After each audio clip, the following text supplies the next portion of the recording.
Welcome to another Nonsense Wars production. We don't usually look at system sets here, but since COVID happened, it's not like we've had any shows to attend, so we've had the opportunity to build a wider variety of sets. 31066 has 285 parts and came out in 2017 with an MSRP of $30. We got our copy from a lug event last year.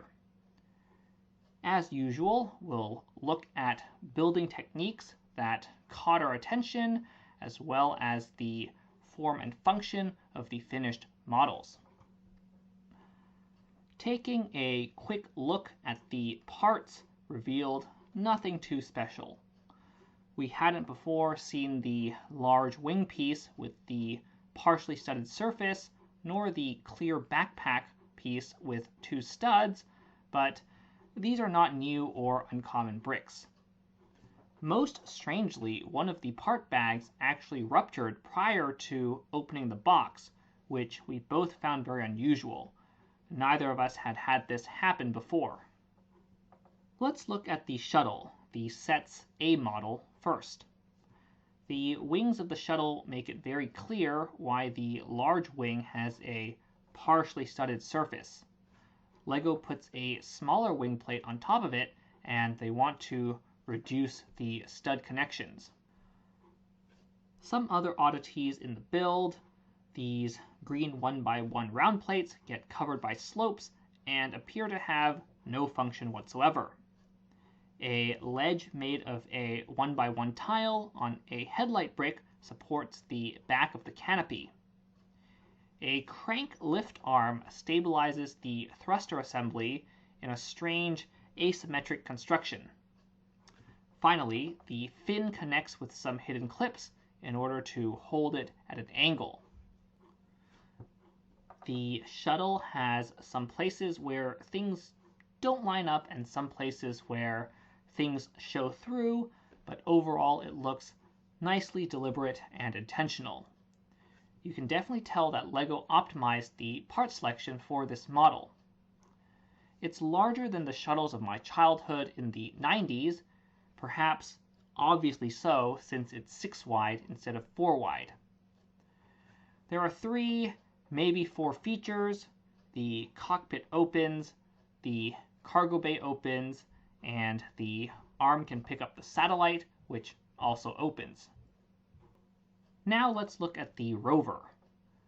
We did not see anything terribly interesting in the construction, just a couple spots where LEGO again decided to reduce the stud count between parts.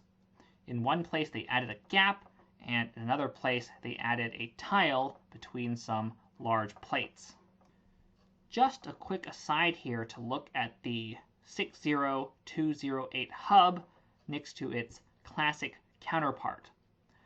It looks very similar at first blush, but actually has a lot of changes since it is mostly a cosmetic part, whereas the old piece is mostly a wheel hub. The new hub has a slightly wider wide rim, no lip on the narrower rim, and more thickness overall. The old hub has a non-standard thickness of slightly less than 2 studs. I actually really like the rover because of its 6 wheels, but it also has 4 distinct features.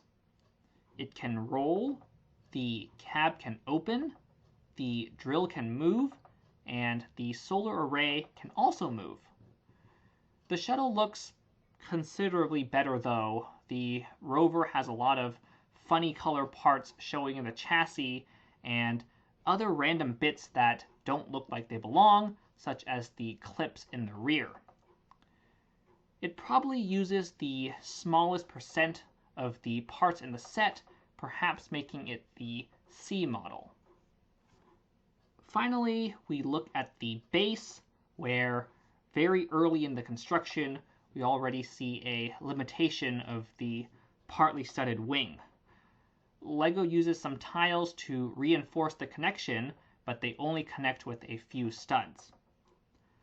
While the base uses more parts than the rover, it also has many more instances of multiple parts or a more complex part substituting for one part or a simpler part.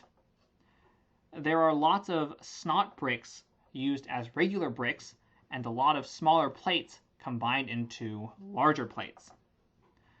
Some hinges also served static functions, such as in this table or in this somewhat hard to assemble wall support. The base looks about as good as the rover and cleverly reuses the curved panels from the shuttle, but the hole in the back, presumably for placing the minifig, also makes it feel incomplete. It also has 4 distinct features. The door can open, the solar panel can tilt, the larger room can open, and the minifig can operate the robotic arm. The arm actually pins to the base using a non-friction pin, which makes it a bit trickier to pose and seems odd since the set has more friction pins. Ultimately, we really liked the breadth of the models in 31066. The shuttle, rover, and base are all very different, even though they all fit in the same theme. Even the strange part selections and substitutions in the B and C models are par for the course for smaller multisets, which probably have to optimize for the A model. Still, the rover and the base felt like they left a lot on the table since they used a relatively small percent of the total parts. For example, with the leftover parts from the base, we were very quickly able to build an entire quick and dirty speeder, which perhaps is not contemporary, but still exemplary. On that note, this is the end of the video. Feel free to suggest sets to review, and have a nice day.